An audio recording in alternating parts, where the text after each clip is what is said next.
today. 12 U.S. service members were killed in a terrorist attack outside Kabul airport as the U.S. relies on the Taliban to protect them. Also, YouTube says it has taken down more than 1 million videos for COVID-19 misinformation. We'll get into that. And by the way, over in Australia, they are very lucky if they are fully vaccinated to be allowed to leave their home for 1 hour of recreational time. We have got a lot to get into today, and it all starts right now.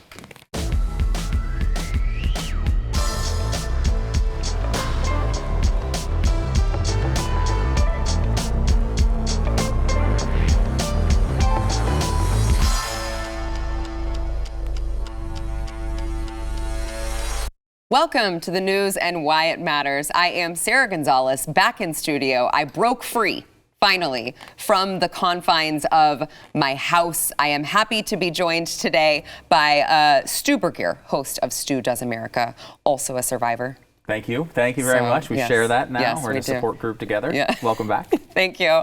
Also, Eric July, BlazeTV contributor. Thanks for being here as well.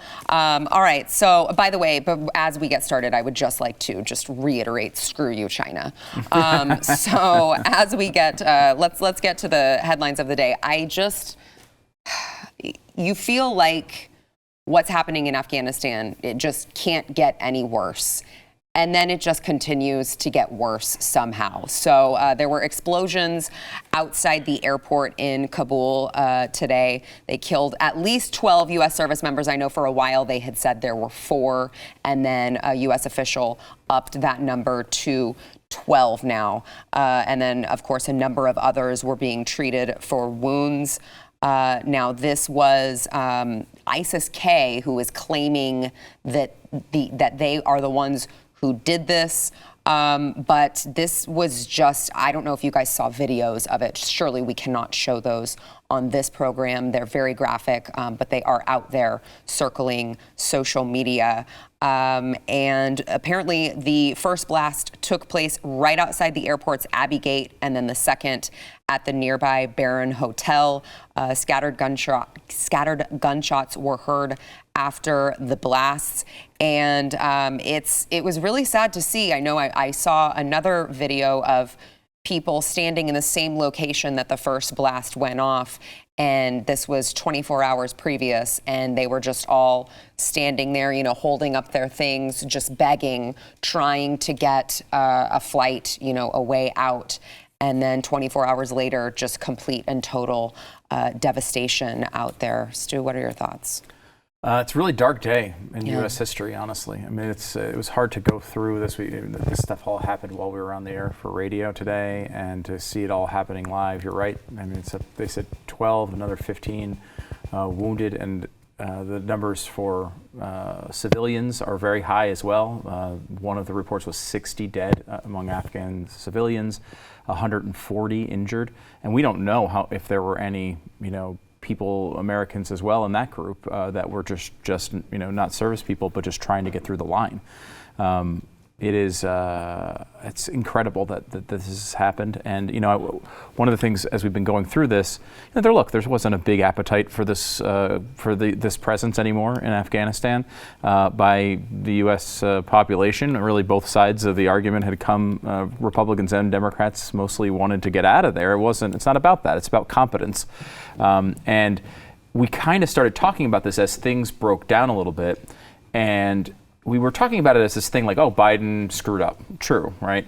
This was a chaotic situation. It was not planned well. Why did they do it in this order? Why would they let go of the airbase before they get everyone out? All these questions came up, and it was all being talked about as if it were this thing in the past that he had messed up. And what we were actually talking about at that time was the best case scenario. The best case scenario was that there was just chaos and we got everybody out, and it was an embarrassing thing for the administration. We are now taking a giant step toward the worst case scenario, and we should realize we may not even be there. Right now, with all of these people dead, there's no way to improve that situation. They're gone. So this situation can still get considerably worse. Saigon is a dream from where we are right now, which is a terrible, terrible thing to say. These people are out there trying to do everything they can to get people home. We still have, they believe, 1,000 people, at least in the country, that are American citizens, most of which that want to come home, though they keep spending an inordinate amount of time explaining why people wouldn't want to come back. I don't know why. Yeah. But we, whether we're going to be able to get any of them to the airport or whether this is even going to continue past today, I think is a big question. Yeah. Stu, since you brought that up, let me go ahead and play the U.S. ambassador to Afghanistan, who, again, this is a very weird talking point that the administration keeps using, which is, well, I mean, at this point, if Americans are still there, they're just choosing to stay. They just want to stay somewhere where the Taliban and also ISIS want to both kill them. Apparently, they just really enjoy, terror. I have no idea. Listen to this from the administration. The question has been raised, why didn't the U.S. get out Americans and our Afghani friends before the Taliban were able to take control of Kabul? That's a good question. You warned about this in a cable. Were you ignored? We put out repeated warnings every 3 weeks to Americans going back to, I think, March or April. Each one in stronger terms: leave now, leave immediately. Never in my 40 years of working, since I began working at the State Department, have I seen such strong language used. People chose not to leave. That's their business. That's their right. We regret now that many may find themselves in a position that they would rather not be in, and we are determined to try to help them. No, Eric, I don't really believe him because, number one, if you go back and listen to Joe Biden's press conferences, this was the beginning of August, and everyone's asking him, hey, is it inevitable that the Taliban is going to take over and overthrow everything? And he's saying no, right? So the press conferences that he is giving to the American people are making it sound like everything will be okay. It seems weird that on the other side of things, that he would be sending all of these cables saying, leave now, get out immediately 3 weeks ago. I just have a hard time believing that. Yeah, it doesn't add up. In July, when you listen to his rhetoric and how he was talking about Afghanistan, it was completely different.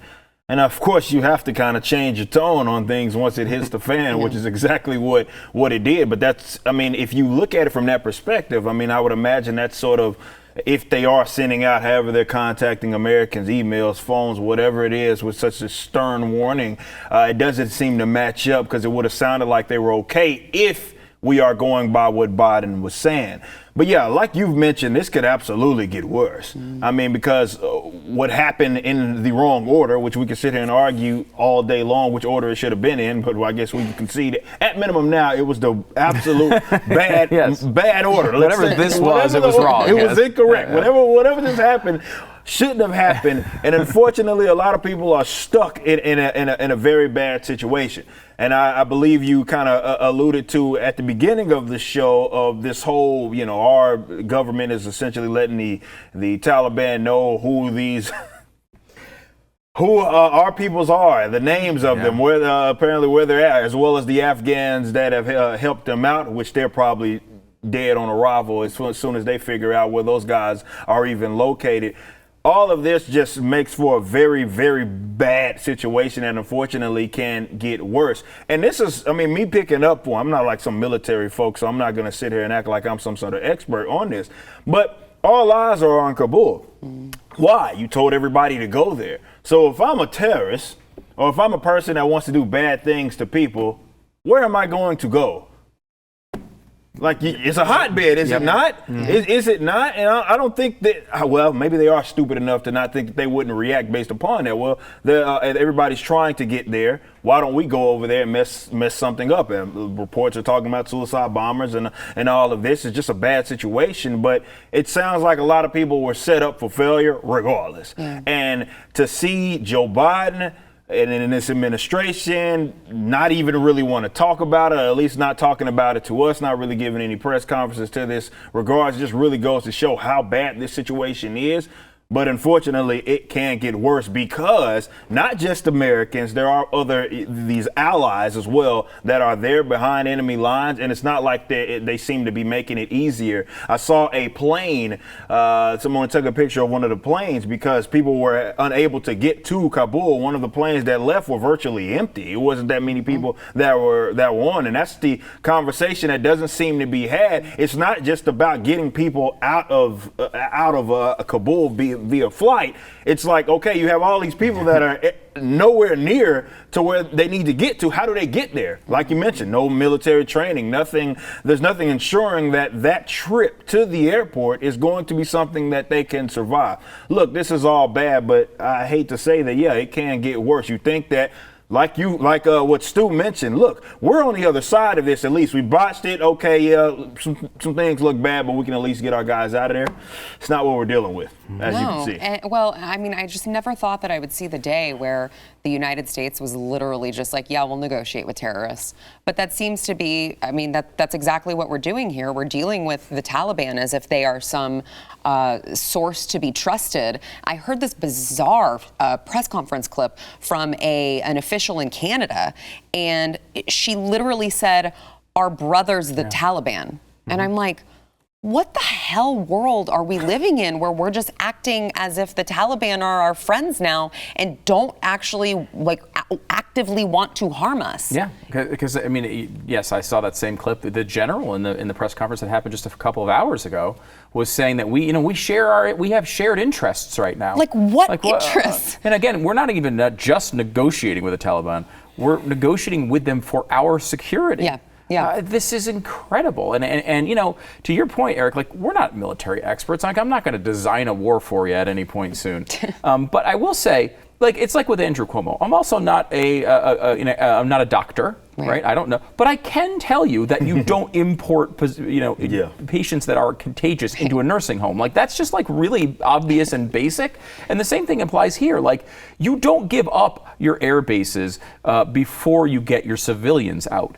You know, I think there probably were some people who were watching the press conferences from this guy and are saying, like, look, you know, they wouldn't be saying that they're going to hold it for a long time, and it's not, you know, there's no chance of them taking over a weekend, and all the things that were said by people like Joe Biden to reinforce that this wasn't going to happen. They may have stayed and said, well, we'll just wait until we hear that they take out, you know, a nearby city, then we'll get out of here.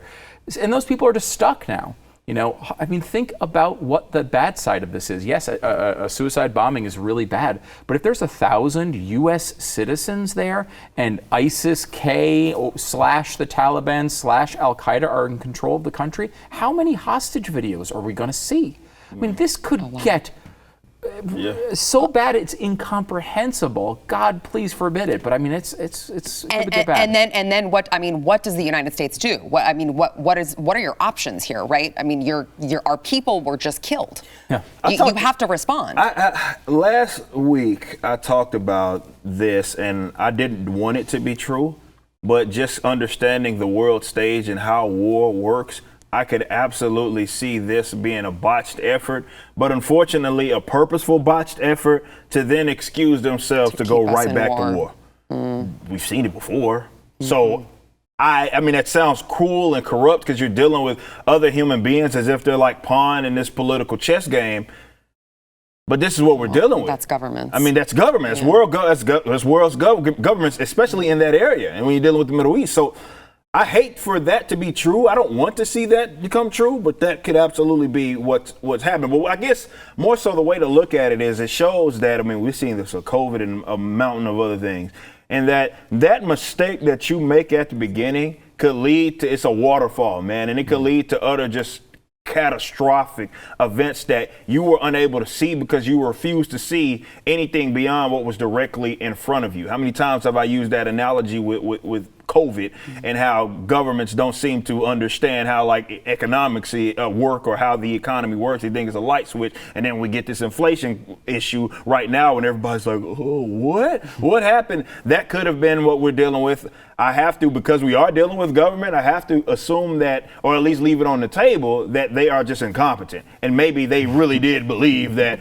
okay, you've armed all of these people, 300,000 Afghanistani military military folk that are going to be able to combat whatever is going to happen. They're going to be fine. I have to leave that on the table, but we're also dealing with a corrupt government here. So I can also believe that they purposely botched this to keep us to have an excuse to say, all right, well, here we go. Let's go right back. And next thing you know, we're there for another 20 years. I mean, at the very least, if you held an air base, you would have the ability to be able to at least run extraction missions until you get these people out. You'd at least have some ability. Instead, they're in an airport that has a civilian side of the airport and a military side in the middle of a city. Like, at least you would have an opportunity to do something if you held the airbase. Instead, they left that in the middle of the night, according to Afghan military sources. They didn't even know it happened. The lights just went out, and then looters came in and took all the stuff.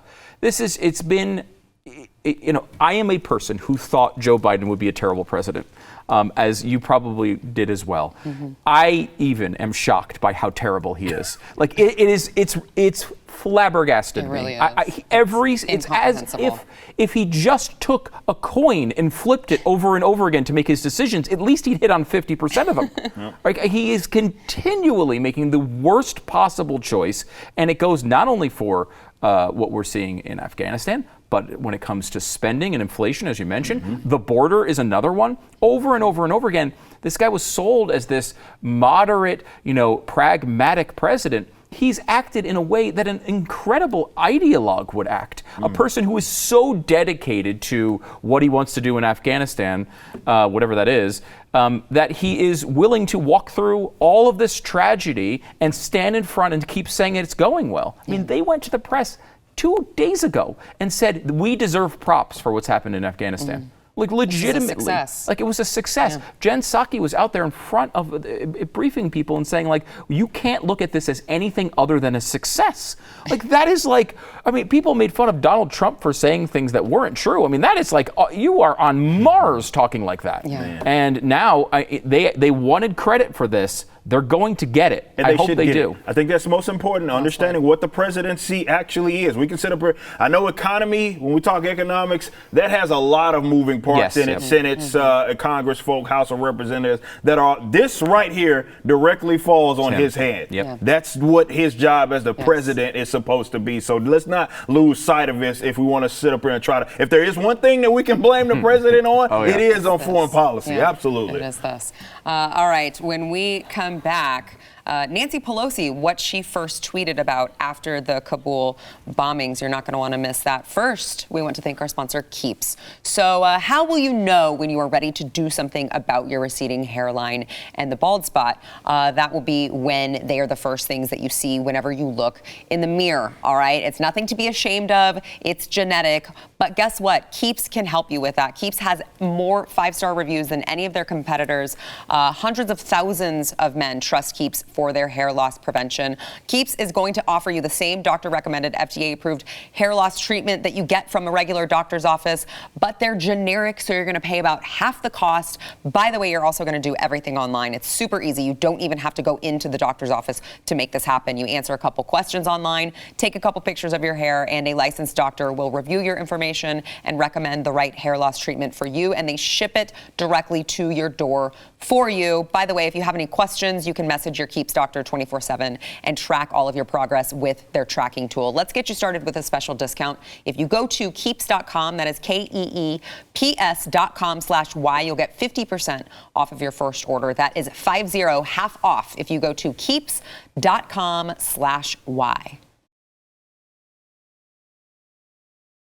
House Speaker Nancy Pelosi fired off a series of tweets today, reminding everyone that it is not that anything that happened in Kabul, but that it's Women's Equality Day here.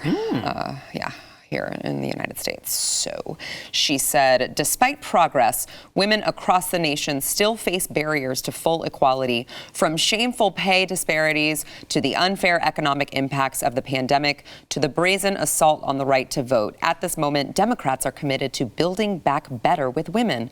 Today and every day, let us summon the suffragist spirit of hope and strive to lift up the voices of women across the nation, because we know this truth: when women succeed, America succeeds. And then, of course, she has a statement. It's just so interesting that we don't hear her take on the women over in Afghanistan right now who are being terrorized by the Taliban. I just see shameful pay disparities and then some sort of stupid comment on the assault on the right to vote. Don't see anything on women overseas in other places who are like literally actively being like raped and murdered right now. It's an interesting thing to leave out. It's kind of in the news cycle right now. You think she might address it. I'm also perplexed as to what level of full equality we're looking for from, the Speaker of the House who happens to be a woman. Or, I guess, but that does Good make point. her third in line for the presidency behind another woman, the vice president. Right, so, right. I mean, this is just such an unfair society for women right now. I mean, like, the equal pay point is so bad. All of this. The pandemic employment thing is really interesting, the economic ramifications of that. Well, that's because a lot of the guys had jobs they had to work through the entire pandemic, right? Like, I mean, again, like... Are you saying that you don't think women should get paid when they're not working? I know, it's a weird thought, but like... What a sexist. Again, I don't know that sending a bunch of guys out in a pandemic is a good argument for being Women. anti-women. I don't know exactly what that means. But it's typical Pelosi, right? I mean, look, we know the social media thing. Sometimes people, who knows, maybe she scheduled this tweet. I mean, I did see there's always, for every terrible tragedy. You don't need to give Nancy Pelosi the benefit of the doubt. I feel bad doing it. I feel bad doing it. I'm the person who has NancyPelosiSucksPen.com. You so do? I Okay, believe fair. me, I'm not a fan. I will say, every tragic event has some of these things that are like these scheduled tweets that come out at the exact right time. It's usually from like Pringles, though. It's like Pringles will just have some really offensive tweet in the middle of a tragedy. But it could be that, I guess. But the point is, it doesn't matter whether it's tied to the events. She knew the event of Afghanistan had been going on for weeks. So like this is a known quantity. And they're just these incorrect, poorly thought out talking points from Pelosi, who has built an entire career on nonsense. I mean, she just never says anything that's true. She really is almost physically incapable of it. I'm actually, that is kind of impressive if you think about it. Yeah, it's hard. I mean, really, she has made an entire career out of that. That's It is true. impressive. The only thing I can think of that she's ever said that was true is Jenny's is pretty good ice cream. And she had about 100 pints of it in her freezer, or her multiple freezers in her kitchen. And I was like, after that I went to the store and I bought every flavor they had to try them, and I will say they were pretty damn good. They were good. Other than that, I've never heard her say a true thing. Eric. Yeah, the talking points, the economic ones have been debunked top to bottom, especially with this pay disparity and things that they're still clinging on to. But when you understand Democrats, when you understand the authoritarian left, they're banking on you not having any bit of sense to just go, look it up for yourself and vet anything it is that they say. Because that's what the unfortunate thing about equality and the nonsense, it's a nonsensical term in general. I mean, if you really think about it, I get it. Civil rights era, it was a term that since then has been used to try to say that, we all need to be treated equal. But when you think about it by itself, the term equality makes no freaking sense. As the great Thomas Sowell once said, the same man isn't equal to himself on different days. So that's the unfortunate thing about this, is that when you look at like the economy, or whether it be disparity or pay gaps or whatever, you have to look at those in context. And when you start to look at those in context, you start to see, okay, that's just a talking point that it's not even real. Like they're trying to speak something into existence. And you bring up a good point with not only just her position, but positions really top to bottom and everything else. Every industry, it's almost an overrepresentation, I feel, in some cases. And when you talk about like nursing and teaching and stuff, where there is an overrepresentation, if you want to talk about men not necessarily representing those, I don't know, it could be that we don't generally go to those particular points of employment. No context, once again. Exactly. No context once again, but they don't care about that. It's all about a talking point, and of course stealing from the American people to try to achieve something that will never be able to be achieved, because no matter what, they're always going to try to find something where they say, hey, there's a disparity there, therefore something must be wrong, and women just aren't equal. And it's not just women, it's black people, it's transgendered people, lesbians, and everything else. You just go down. It's always some sort of disparity, and context doesn't even matter. I know the point of this was not to bring up and address her specific complaints per se. It was more to just say like how out of touch she is. But to your point on the pay disparity, a guy wrote a book a while ago. It's called "Why Men Earn More," and he goes through all the stats and this is a well-known thing on the conservative side, like why these things exist, because men and women are different, basically. But his story I thought was always remarkable. He was a guy who worked at the National Organization of Women in New York. First of all, men taking jobs at the National Organization. Wow. That's just so disturbing. But he was going to get into a business, and he looked at the pay gap. He was wearing the pin that said whatever at that point is like 59 cents. Women earn for every man, every hour a man works, or every dollar a man earns. And he decided, hey, wait a minute, I've got a hack here of the system. I will just open up my business and just hire all women. I'll pay them more than 59 cents. I'll pay them 80 cents, but I'll be saving over all of these guys that go in and they are all hiring men at $1. I will save money. I'll have and my business will be successful. Well, what happens is he realized once he hired all women that women are different. Yeah, women, they occasionally might get pregnant, for example, and not be there for multiple months. That should be, it's part of our society. We all need women to be pregnant. Thank God they are. I'm a big fan of women myself. But, they are different. They prioritize different things. They might not want to stay as many hours. They may want to be home with their kids more. Right. Maybe they actually like their families, unlike a lot of the men. So there are differences, and it didn't work for him. Yeah. And that's one of the reasons he wrote the book. But it's an interesting thing that I'm always fascinated by these arguments that last through every single piece of them being destroyed. Yeah. Like this argument has been debunked by people like Sowell has wrote entire books on it, yeah. like the economic disparities and all the economic facts and fallacies. Go read that, everybody. It breaks it down like it's not about what we're arguing right now. Isn't about opinions, right? This isn't we agree to disagree. No, they're wrong.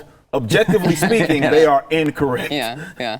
All right, we've got more to come. First, we want to thank our sponsor, Built Bar. So if you like a good snack throughout the day, maybe you have a sweet tooth like me, but you don't want to snack all the time. Let me put it to you this way. If you ate Snickers bars all the time, you would weigh like 800 pounds, okay? You don't want to do that. You got to get Built Bar instead. They've got a ton of different flavors. They are a healthy protein bar, but they taste like a candy bar, so it tastes like you are cheating on your diet, but you're not. They've got a ton of different flavors: coconut, mint brownie, double chocolate, cookies and cream. They have a ton to choose from, and you can get a mixed box, by the way. If you go to the website, get the mixed box. You can get 2 of each of the regular flavors. Pick whichever one you like the most, and then you can stock your pantry up with it. They have up to 18 grams of protein. They're 180 calories or less. I'm telling you, I've heard from so many of you guys out there, you are loving your Built Bars. So if you have not yet jumped on the Built Bar bandwagon, you have to try it. You can go to built.com, use promo code NEWS15 to save 15% off of your first order.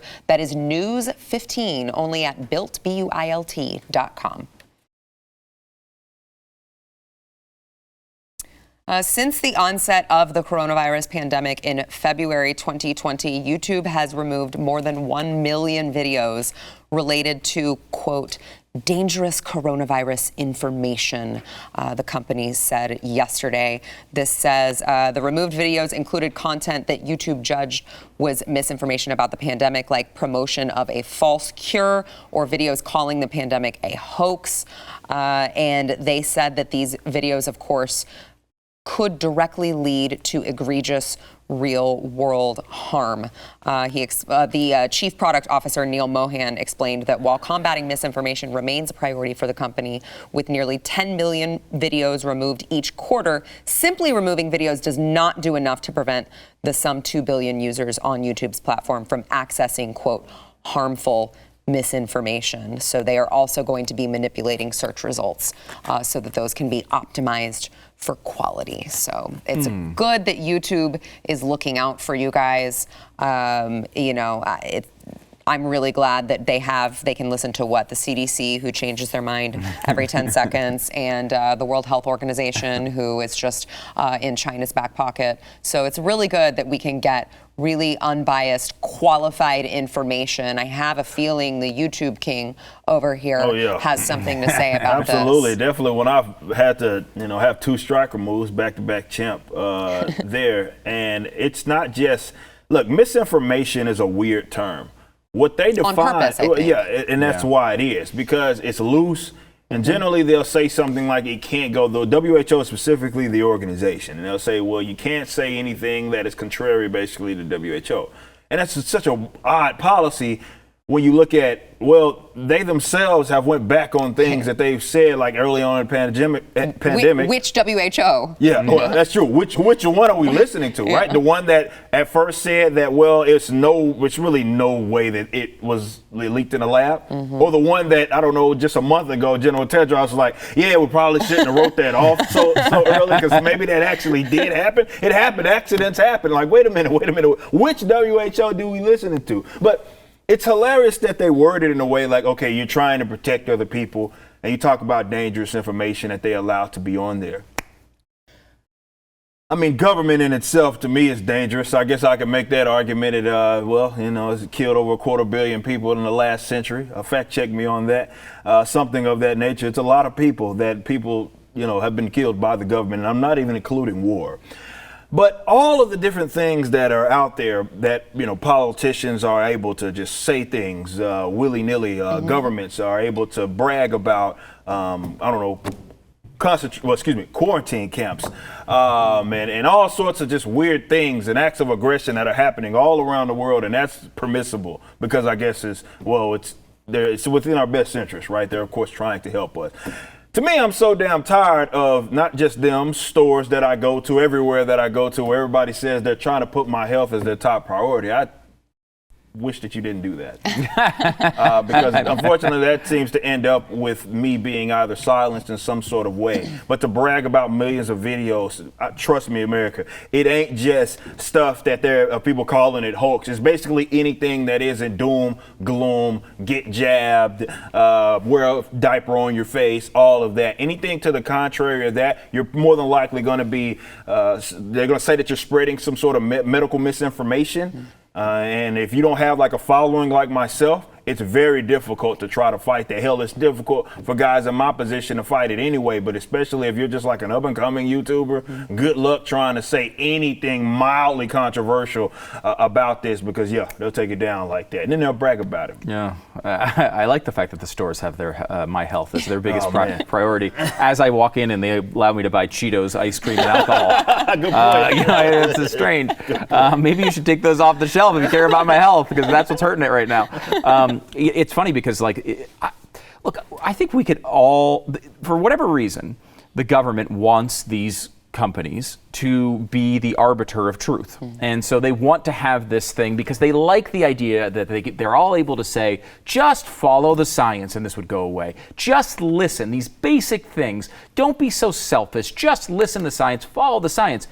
And you can have that view, right? If if we're talking about gravity, you can have that view and probably get away with it. Just follow the science. Things are going to fall. If you put it out the window, it's going to go down, right? With something like this, you see them making mistakes. You see them giving one piece of advice and then giving the other piece of the advice. And when they do that, they come out with an actually very rational view, which is, we're in the middle of a pandemic. We don't know everything. Relax. Of course there's going to be changes here. We're in an ongoing environment and we don't understand this perfectly. The problem is you can't have both of those positions. You can't say, look, we're in an evolving situation. It's a pandemic. We don't know what's going on. But listen to the science. You can't have both of them. They don't make sense together. They want both of them. It's sort of that thing that Jon Stewart used to do. He was a serious commentator until he said something blatantly true, and then he was just a comedian. And he wanted both sides of that. He wanted the credibility, and he wanted the, hey, so what, I said something completely false. I'm just a comedian. I'm just making jokes. You can't have both of those positions. You have to have one or the other. And that's, I think, the biggest thing that they've done here. They have tried to come out and say, look, we're the arbiter of truth. The World Health Organization has every right to censor what viewpoints come on the World Health Organization's website. And that's where they can control the information. YouTube should not be doing this. YouTube is the second biggest social network out there. And people don't think of it as a social network, but that's really what it is. And they have, at some level, been able to evade some of the pressures that have come from on Facebook and Twitter and some of these other things. And you can see the government's like, well, no, we can't let that information be out there either. We have to squash it every single place. And some of it, look, some of it is wrong. Some of it is false. So what? What exactly? So what? What country do we live in? China is doing this in their country. They get to decide everything that's false, and we all agree that's a bad approach. But here we're like, well, I think this multi-billion-dollar corporation like Google should be telling us what's true and what isn't. That's a terrible idea. How can the left not see it? Yeah, it's antithetical to everything it is that we like. Even what YouTube used to stand for. Yeah. All those conspiracy theories videos I used to watch on going down that rabbit hole. That was awesome times, and now I got to walk on eggshells.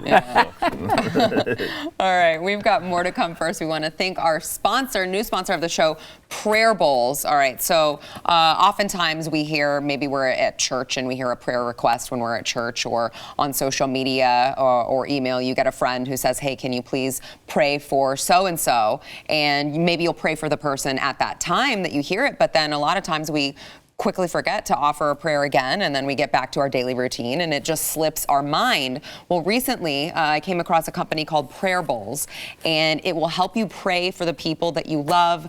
Let me tell you, there's no shortage of people to pray for right now at this moment in time. If you've been listening to the show, you know that, all right? So what is Prayer Bowl? It is a unique handcrafted ceramic or wooden bowl that holds your prayer intentions, the prayers you meant to pray and just didn't get around to it. Now you can. These bowls are really, really pretty. They come with a bundle of prayer cards that you can use to remind yourself. You write the name of the person you intend to pray for on the card, collect them in your prayer bowl, and then in your daily quiet time with your meditation, your personal prayer time, you can lift up all of those in your prayer bowl. I'm telling you guys, I have the Alexis in turquoise, and it's such a beautiful decor piece, and it also really, really helps you remember who you need to be praying for. It's very, very powerful. They're made by hand in the US, Portugal, and Poland. Order today and get a set of scripture cards free with the offer code NEWS. I'm telling you guys, you've got to check them out. They are just gorgeous. They're a special gift for every occasion. Get yours today at prayerbowls.com. That is prayerbowls.com. After Australia locked down, and of course, this sparked a ton of different protests that have been going on in Australia. I know we've been trying to cover it on the program. We had Sydney Watson on yesterday, and we discussed a little bit of what was going on there. But the New South Wales Minister for Health announced that fully vaccinated residents, this is really exciting, you guys, if you're fully vaccinated. I'm really, really excited for you. You will soon be allowed 1 hour only of extra recreational time. Boom. So yeah. 1 hour of like breathing fresh air. So that's really exciting. And but this is in addition to the 1 hour allowed for exercise. So you get a bonus hour if you are fully vaccinated. And it doesn't kick in until September 13th. So hold on to your mask. Yeah. Please don't leave your house to go out for the extra hour now. Please, you'll get thrown into prison probably for the rest of your life. All right. Beginning September 13th, you get a bonus hour. Thankfully, it feels like I'm reading about like a prison. But that's because that's what's happening. They're being imprisoned in their houses. Yes. It is a prison colony initially. So well, that's fair. They're just trying to return back to their roots. And then of course the health minister says, we are so grateful for every person who comes forward to get vaccinated, because the more jabs we get into arms, the sooner we can lift restrictions. Now, I know you are Mr. Vaccine. That's me. So let me just ask you this. Explain to me what sense it makes when we've already seen the data that fully vaccinated people can both spread the disease and get the disease. What sense does it make to say we have to get more people vaccinated so that we can lift the restrictions? I don't. There's a lot of really dumb people in government, and I'm not going to be able to make sense of everything that they say. I mean, I would say, I would be the opposite in saying that, like, look, first of all, people should be able to do what they want, Yeah. first of all. But like, if you are vaccinated, this is, again, like, there's so much of this that gets attached onto this. You should be able to basically do whatever you want. Now, I think you should be able to do whatever you want, whether you're vaccinated or not. And I believe that because I think it's an important moral story and a freedom that I don't know the Australian Constitution all that well, but it's an important thing. I think that it doesn't come from the government, it comes from God. So that's a totally different story.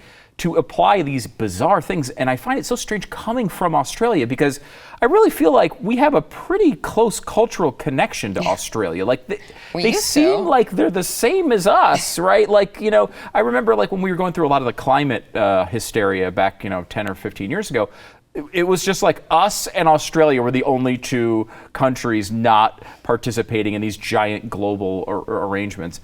Honestly, like, this is a bizarre theory here, but like, the only thing I can really think of is that they think of themselves as an island. And I think maybe as an island, you become more protectionist. You see it here in the United States with Hawaii. Hawaii is acting the same strange, weird way. It's like, hey, no one come and visit us. I know all of our income comes from tourism, but please don't visit Hawaii right now. And then you look at the numbers, they have like 4 people in the hospital.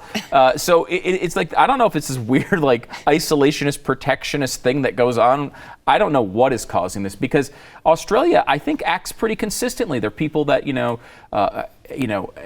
they have not gone as far as Europe has in removing freedoms. But you talk to Sydney Watson and she'll tell you it's changed. I mean, it's really come a long way, and I think gone the wrong way. Yeah, Eric, we got about a minute. They have imprisoned people in their homes, calling it exactly what it is, and that's the danger of acting as if your freedom, which is how they worded freedoms, comes from, like you mentioned, the government, because it is not. This is something that is inherent in every single individual, but unfortunately authoritarians don't see it that way. They look at it like, no, we grant you that, and we can obviously stop and start it.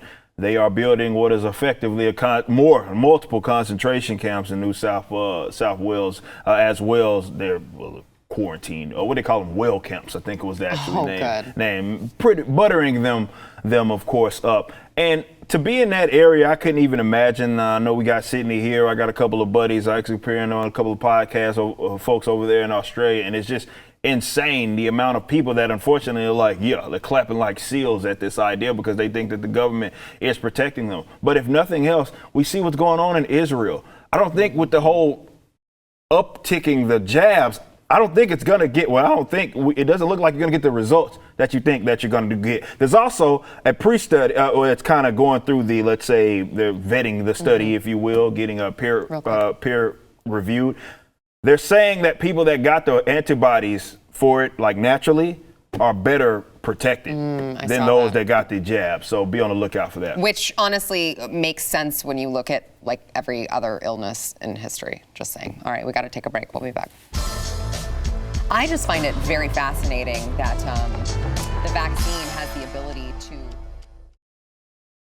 Hey, don't forget to go to wherever you get your podcast, subscribe, rate and review the news and why it matters. It will help more people be able to find the show. And also, we know you're in it for yourself. So if you write us a good review, you may see yours read live on air, like the one today from DMD76, who said, "Where's Sarah?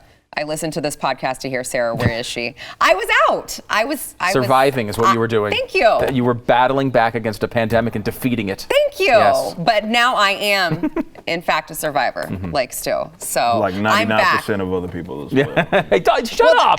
Sorry. Don't say that. We are important. How rude. I want my attention. Spoken like a non-survivor.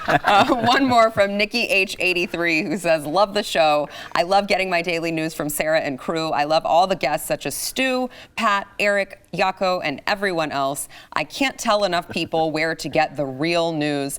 Thanks for always being honest and telling the true news." That is what we are here to do, and try to deliver it in a consumable way, because let's face it, everything right now totally sucks. But that's why we're here. All right. So thanks guys for being here. Thank you. We'll see you guys tomorrow.